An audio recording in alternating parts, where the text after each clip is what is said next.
Hello there, Pursuing Freedom friends. I'm your host, Erin Bradley. And if it's your first time here, welcome to the show. I've got a great show in store for you with my friend Maddie Aitchison, also known as Maddie A. And he's got a really inspiring story for you guys. And if you've been listening for a while, thanks for your loyal support. You know, I love having you here. And I think you're going to love this conversation that we have in store for you today. So, Matt has done it all. He was a real estate agent who went on to lead a team that was one of the top 1,000. He was recognized by the Wall Street Journal. He then realized that his massive goal of becoming a real estate investor wasn't going to happen with small residential properties. So he became a commercial real estate investor. He owns hotels, retail centers, medical plazas, apartment buildings. He raises capital doing syndications. He's a well known speaker, a podcaster, all the things, all the things. And he's a husband and a father. So he's living his best life, and that's why he's here with us today, because that's what we love to see here at Pursuing Freedom. So with no further ado, Matt, I would love for you to introduce yourself to the audience. Thank you for being here, and let's hear a little bit more of the details around how you got to where you are today, and then we can start to unpack it. Well, Erin, it's always great hanging and connecting and chatting with you. And hello and welcome to the listener. Just like most people that got into real estate, right? I got in for many of probably the same reasons. I was graduating from UC Santa Barbara at the time, and I had kind of worked my way up as a cold caller. I was working full time for this guy who was selling insurance. Um, and I worked all 4 years through school. Started off making $8 an hour cold calling. And then I started working my way up. And ultimately, when I graduated, I was kind of like his right hand executive assistant.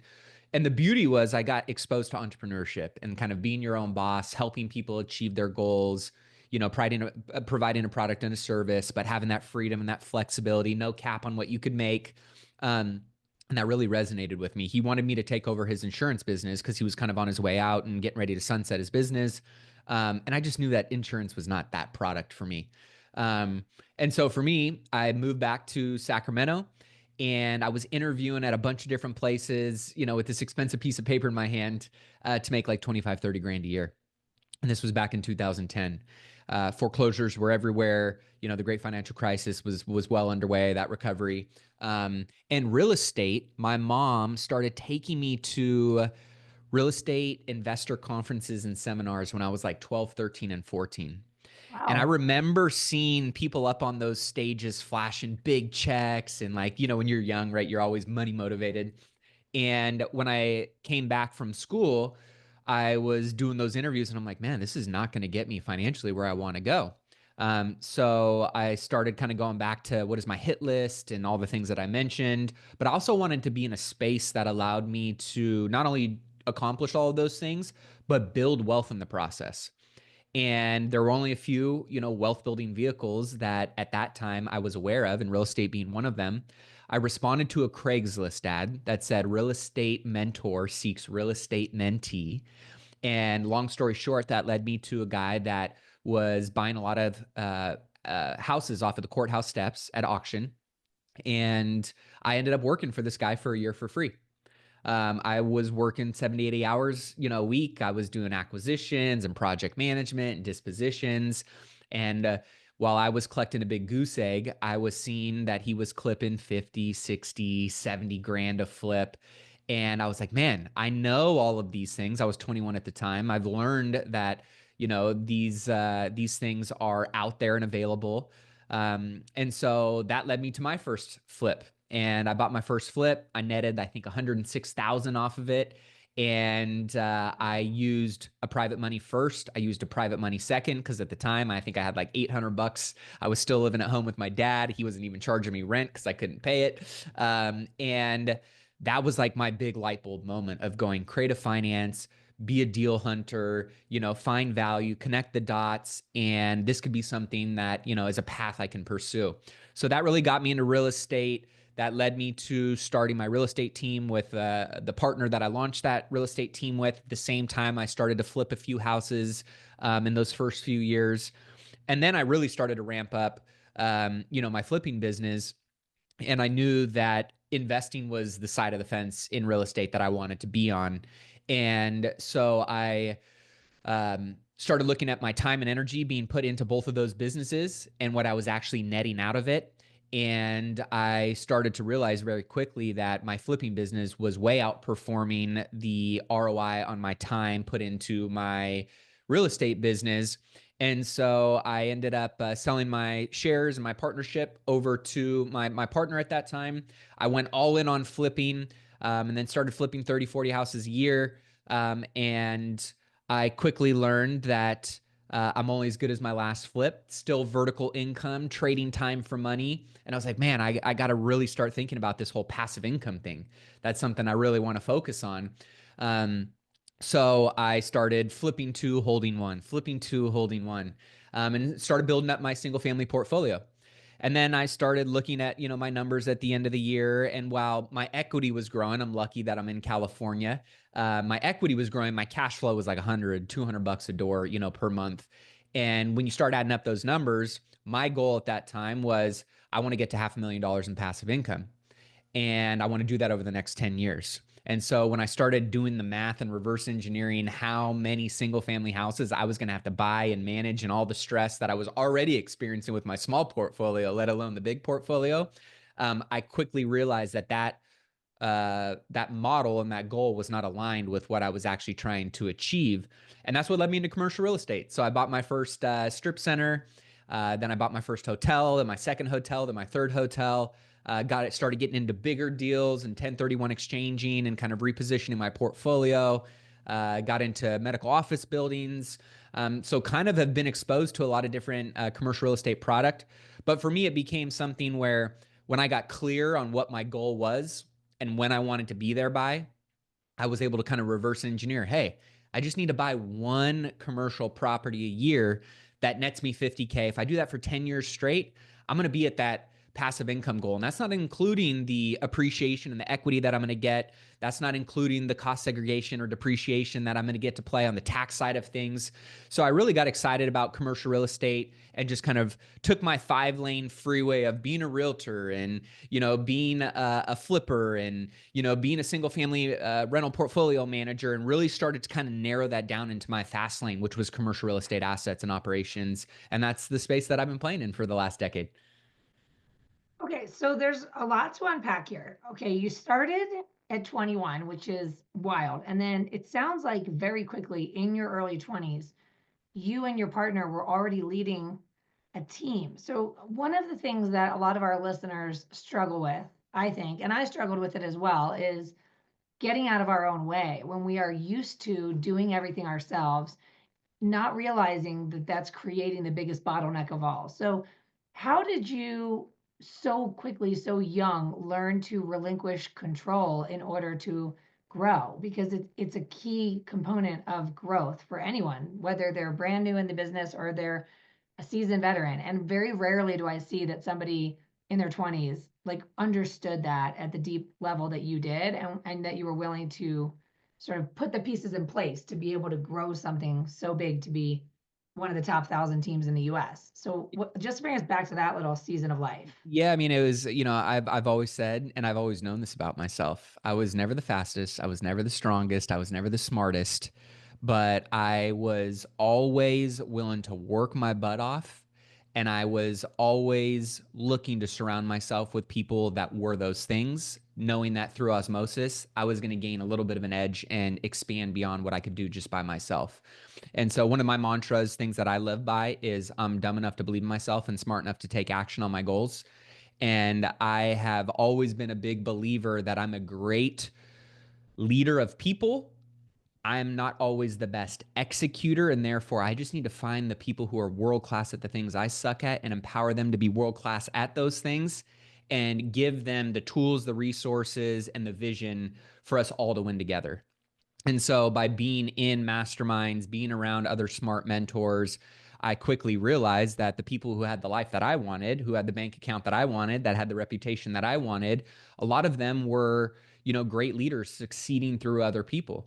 And so that was something that I leaned into very quickly. Now, don't get me wrong, there was a lot of failing forward moments, a lot of stepping stones to, making things work from a financial model. You don't just put a chip in your brain and be like, all right, I'm a Tony Robbins inspiring level leader today, or I'm a Warren Buffett, business owner and, P&L and balance sheet manager today, right? Like there was a lot of learning curves but again, I think one thing that, I like to, acknowledge and give myself credit for is that I'm always trying to just remain really humble and to be curious and stay in a state of learning and realize that I guess the way I put it is I don't need to be right. I don't need to control everything. I just want to win.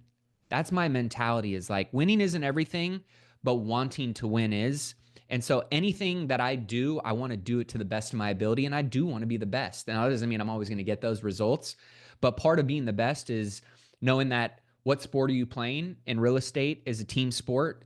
And so I knew that I needed to surround myself with the best people and therefore through that process and time frame really challenged me in a lot of ways to grow my leadership skills, my management skills, my business skills, and that was something that empowered me to have more of those failing forward moments much quicker than some people do. And the last thing I wanted to do was to build a prison or a box or a high paying job for myself. So I knew that early on I was going to need to do that and succeed through other people. And that's what kind of allowed me through that mindset to say, I want to build a business, not build a job for myself. I could not agree more.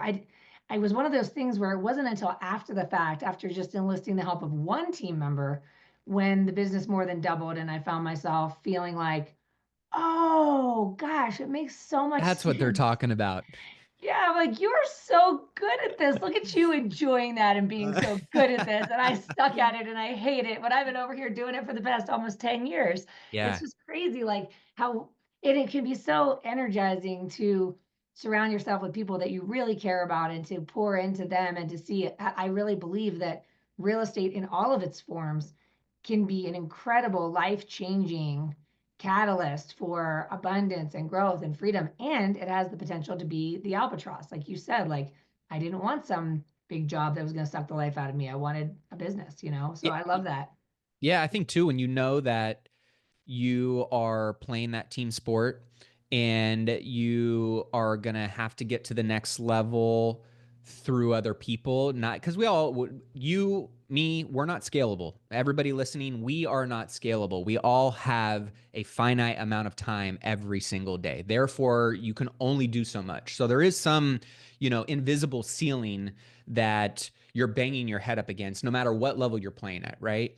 And so understanding what that ceiling is and figuring out how to break through it and make it your new floor, oftentimes it's a who. I remember David Osborne said, most millionaires ask themselves, what should I do next? Whereas most billionaires or highly wealthy people figure out who do I need to hire next?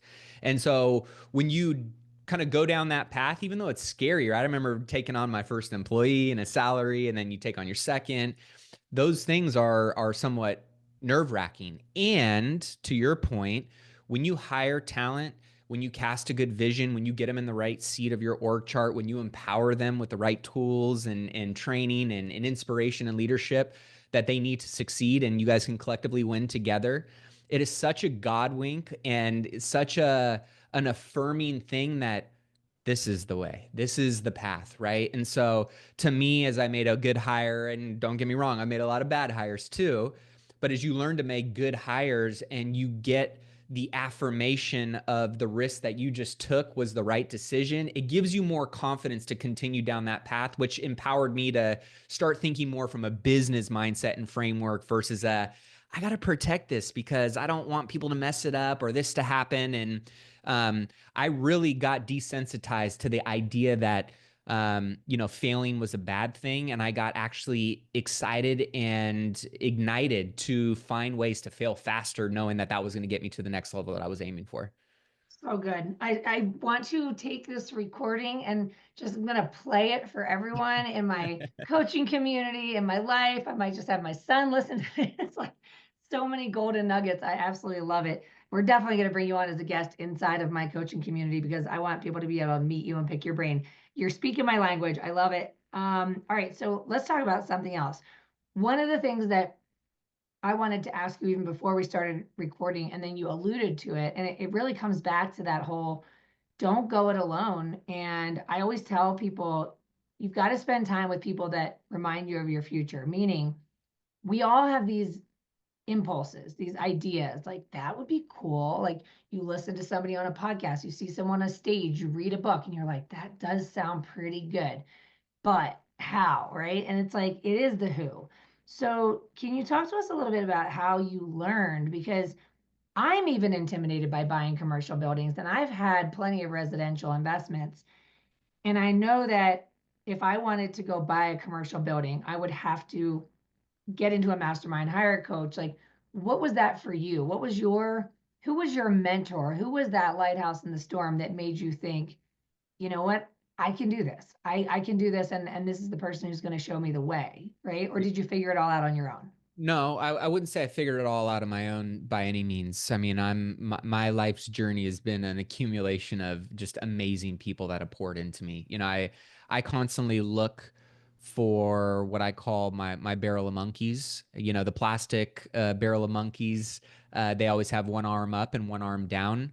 And the best leaders, mentors, people that are successful in really any space, right? I mean, you could name any topic, any industry.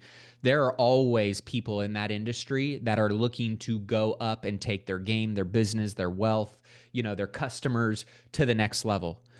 But at the same time, they've always got one hand down and they're looking to pull people up with them. And so for me, I always got my head on a swivel of going like, who in the industry do I know is where I want to be at in 3, 5, 10 years down the road? But also if I show up in a way that adds value to other people, that is consistently working hard, that is exemplifying the things that I believe are thing qualities I look for and people I want to pull along and invest my time and resources for. I'm always constantly trying to find those people. So I had a variety of mentors. I call them my board of directors. Every year I fill out based on the gaps I'm trying to fill in, parenting or in marriage or in commercial real estate or in development or whatever it may be.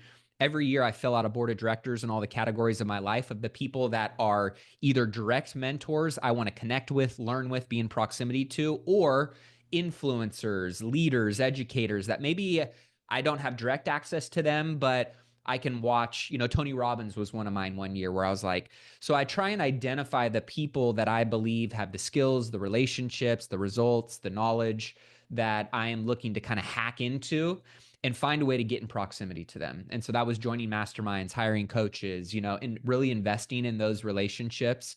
And the other side of it is just knowing that at the end of the day, it's up to me to get the reps that are necessary to earn the results that I want. I think a lot of people think that just because you decide it and you're convicted and you're burning the boats that, the universe needs to conspire to give you what you want.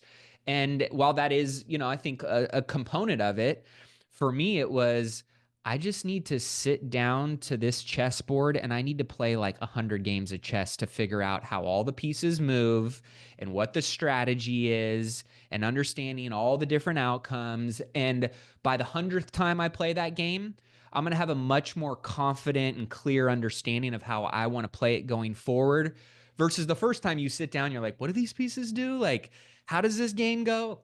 So I think it's understanding the game metaphorically that you're trying to play and win at, and understand the strategies, understand your competition, understand, the X's and O's and the tactics of it, and just getting repetition in it because I'm a big believer. It's like repetition is the mother of all success. You hear, Malcolm Gladwell, 10,000 hours to mastery, right? Like there's so many different ways of looking at that. And so for me, it was like, I just need to get into analyzing deals, to talking and being in the conversations that are going to be necessary, and understanding like what does it take to earn the right to have a deal get done in commercial.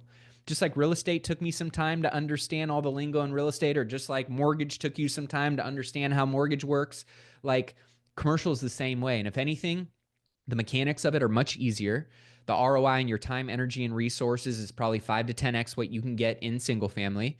And the scalability of it, the simplicity of it, it's a lot less complicated than I ever thought it was. I wish I would have started. I'm grateful for where my journey had started and where I kind of inched up to. But knowing what I know now, I would have just started at commercial real estate, understanding that it's not as complicated or scary as people make it out to be.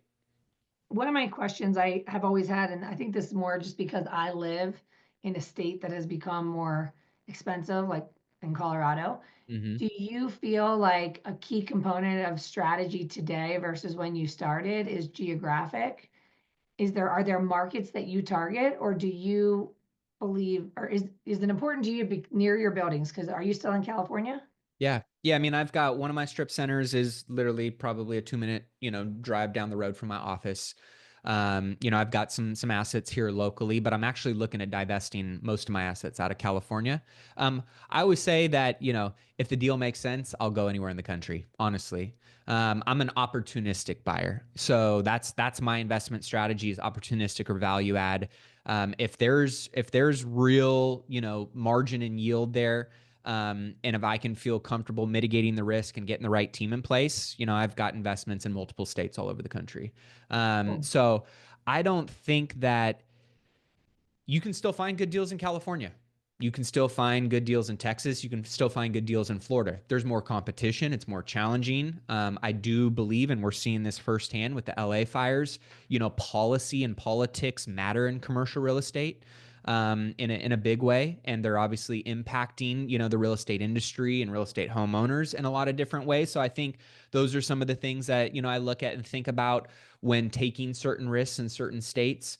But at the end of the day, the beautiful thing about commercial real estate versus single family is, there's very little emotion in a lot of this stuff. It's very business minded owners, buyers, sellers. And a lot of this is just a math equation. And so the beauty is you can let data drive your decisions and you can poke holes and mitigate risks and figure out, all your different strategies. But in a lot of ways, the upside is just far greater than what is generally capped in single family for a lot of different reasons. Awesome. And what is your perspective, in terms, I like to speak to my own personal fears, maybe, but I was in a mastermind with a friend of mine who made the pivot from residential real estate sales, right? She was a luxury agent and she decided she wanted to start investing in commercial. So she went and bought her first building, had a huge success with it, continued going down the path of becoming a full-time commercial investor, and spends quite a bit of time looking for and analyzing and underwriting deals, right? And I think that's the piece that intimidates me. So let's say someone is currently very occupied by whatever career they're in, whether Yep. it's being a real estate agent, a mortgage lender, or any other business. What's your perspective on how active it is to be an operator versus the benefits of investing passively with someone? If, for example, let's say you're doing a syndication and you're going to raise money to buy, which I've done, we've been passive investors in commercial deals with trusted operators, and it's worked Yep. out really well for us. Obviously, we don't own all of that appreciation. We only own a fraction of it. We only Mm-hmm. own a fraction of the cash flow, but it's still a great asset and it didn't require any, knowledge or expertise or time from me. Yeah. So as you're a full-time commercial investor, what advice do you give to somebody who is still kind of very much occupied in the day-to-day of their job, whatever that might be? And what does it look like to buy buildings and continue to maintain that career versus like someone having the pipe dream of it being an exit strategy and a new career altogether? Yeah. I mean, I think again, it all depends on what your goals are and where you're starting and where you're trying to go and when you want to get there by. Because I do believe there's again a business model, a blueprint, a framework, an asset type that can all align with those goals. And so if you're somebody that wants to be more of a passive investor, whether you just want to be a limited partner and hey, I got a Matt to invest with and give him my money and I trust he's a great operator and a good track record and he's got integrity and that what he's showing me on this financial piece of paper he can actually bring to life in the real world. And, I just want to do that, but I need to understand the mechanics and understand, commercial real estate at somewhat of a high level. That's one side of it, right? The other side of it is you could say, hey, I still want to be a passive investor, but I want to own the whole thing. And I don't want to have to deal with or trust somebody else is going to be, capable of operating this thing. And that doesn't make me feel very comfortable. There's asset type within commercial real estate that you can make very passive with triple net leases. Think of, your Starbucks, or, think of shopping centers that are grocery anchored. And a lot of those are triple net lease structures that essentially all of the responsibilities, taxes, insurance, repairs and maintenance, and operating expenses are all passed back to the tenant. So you're literally just collecting a check and you're still in the ownership game without it being a real time suck. So there's that side of things. I think for people that are, working in an industry or career that takes up a good chunk of their time, the beautiful thing is, if you're just looking to buy one commercial property a year, that was always why my model, I think was simple and easy enough for a lot of people to digest, is like, hey, we're not talking about you need to buy 5 or 10 properties a year. We're just talking about one deal. And depending on what that deal looks like, if you're really busy, then maybe you don't want to buy a hotel, or maybe you don't want to buy a retirement home, or you don't want to buy one of these assets that's highly management intensive. It's like a real operating business within the asset. You don't want to do that. But maybe you do want to do something that is a single tenant, triple net lease, like a Starbucks drive through or a Dutch Bros, or there's a lot of things like that, right? That can get you in the game and still, mitigate a lot of your risk, and still not be extremely heavy on brain damage, trying to get into the space and or to operate and maintain it, because again, it's all about the lease structures and the tenant types that you're getting into these assets. So there's so many different assets within commercial real estate that you can really look at, based on the time, energy, and risks that you want to take and what your financial goals are. So for me, I think that's always something important for people to understand. And understand that most of the calories burned in the beginning is going to be just looking at deals and talking with brokers, and in talking with sellers, and those can be somewhat time consuming. But the other thing that I would encourage people to think about from this perspective is, are you just doing this like one time, or are you actually looking at this as a strategy that is going to build wealth for you long term and is going to be a financial freedom path for you going forward? Because if it is, then that is time well invested. And so I'm always a crockpot thinker versus a microwave mindset. And knowing that I'm playing the long-term game, when I started pivoting over to this, I was still flipping. I still had my income, there. I didn't just completely cut, that off and pivot 100% over to it. You want to think about some type of transition plan, and think about how that impacts your financial situation. But for me, it was, I'm going to be doing this for the next 30, 40, 50 years. So therefore, I'm willing to trust in that process. And based on how much time and resources I could allocate during that transition, I was okay with it taking a little bit more time for me to get that momentum and to get into my first deal. So I think it really is all unique, and depends on each person's independent situation. Um, but I've seen people get deals that work full-time 60, 70 hours a week. I've seen people that work 80, 90 hours a week in their business, and they still find a way to buy a commercial deal. So if you really want it, it's there. And again, if you get around the right people, you're in a mastermind group, or you're with a coach, or you just have a good mentor, those are the ways that you can have that second set of eyes, that safety net behind you to give you the confidence to, take that step. The other way that I put this too, for people that are maybe looking to get in, is you either have one of these two things, and depending on how you look at this may determine your strategy going forward. You either have time and no money, or you have money and no time, or you have them both. If For me, how I got started was, I had a lot of time, a lot of willingness to do sweat equity and to grind and to negotiate deals and to, go hunt them down, but I didn't have a lot of money. But how I got my first shopping center done was, I found a great deal that I knew I could structure creatively without any of my own money or somebody else bringing their money to the table. And we both got to win in that process. So then I was able to hack into their wisdom, their experience. I learned, I saw the mechanics of a deal go from start to finish.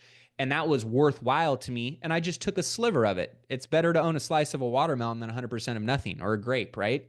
Yeah. So that's one strategy. And there are a lot of people out there, like the guy that gave me the capital for it, that are like, hey, dude, I don't got any time. I'm busy, but I want to get into commercial real estate. I want to keep my money working for me. I like this vehicle. I like this strategy that you have.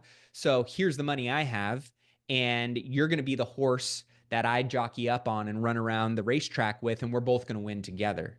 So depending on, do you have more time, more money, or, some mixture or hybrid of that can determine maybe how you take that first step into commercial real estate, what strategy, what team, what partner, what structure you look at that might align with those goals. That kind of leads me to the last question because I really want to respect your time, but talk to me about how your mastermind came to be and what the objective is for you and your students that come to you saying, okay, Matt, show me the way, like hold my hand. I want to get going on this journey. Like what does the mastermind look like? And again, what is the ideal outcome for your students that join up with you? It's that model that we just talked about. It's, being in proximity to people that are doing the things that you want to do, that are taking real action on it, and through that osmosis, right? Sharing resources, wins, losses, challenges, opportunities, just by being in that ecosystem, right? You're going to be more exposed to those things and more likely to get those results. So that was one thing, is like there wasn't a lot of commercial real estate ecosystems that I saw that were out there and available that I personally was looking to plug into. Therefore, I was like, I'm going to create my own. The other side of it was I started getting more and more people as I talked about, like, hey, just buy one commercial deal a year that nets you 50K a year. Like, it's not as hard as you might think it is. Most of coming from the real estate industry, I know a lot of, real estate agents, a lot of mortgage professionals, title and escrow that understand real estate and the power of real estate. And we're like, man, what you just said there is totally resonating with me. I'm going to have to do a lot more of this to get anywhere close to my goals. But you're saying this over here might be a quicker, easier, simpler path. Show me how. Right. And so they knew that that next step in their journey was to sit down to a different board game and play it at a high level to help achieve their goals. So that's essentially what we do, is we just focus on all the different real estate, commercial real estate asset classes, the mechanics, because the mechanics of commercial real estate is very applicable over most asset classes with some nuances here and there. But that being said, we focus on those things and, consistently are keeping the topics of conversation around, tools, training, and resources that help people move the needle forward on buying their first or their next commercial real estate deal that nets them 50K. Beautiful. So if folks want to find you, follow you, how can they get a hold of you? And also be sure to mention the podcast where they can get more of your nuggets of wisdom and just learn more about you. Yeah, I mean, the podcast Millionaire Mindcast, 3 episodes a week, all on wealth building, commercial real estate, kind of the stock market, economics as a whole. And then official Mattier on pretty much every social platform, so you can find me there. And then if you want more information on the mastermind, it's Wise Investor Collective. We've got the group mastermind, one-on-one coaching courses, stuff like that. So they can find that at wiseinvestorcollective.com. So funny that yours is called Wise Investor Collective. My community is called the Collective as well.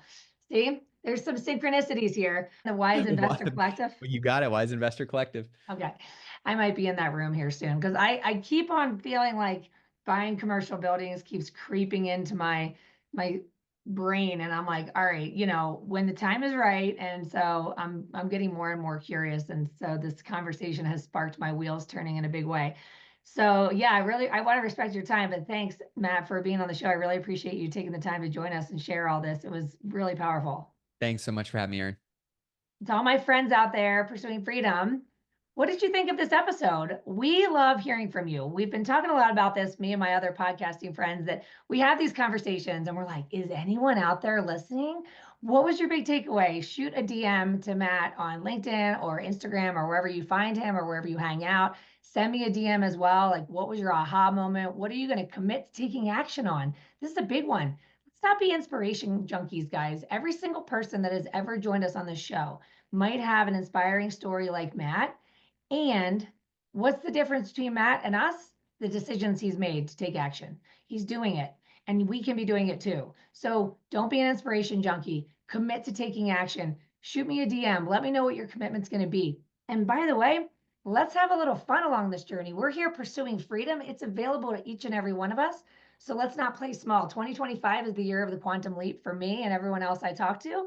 Love it. So we're going big or going home. That's the way we're going. So here's to the beginning of a new decade. And I love you guys for tuning in. If it's your first time here, thanks for being with us. I hope you loved it. Make sure to leave a review wherever you're consuming it because it helps us continue to attract amazing guests like Matt and helps this content get found so more people can build a life you don't need a vacation from. I love you. I appreciate you. I'll see you next time. Mwah.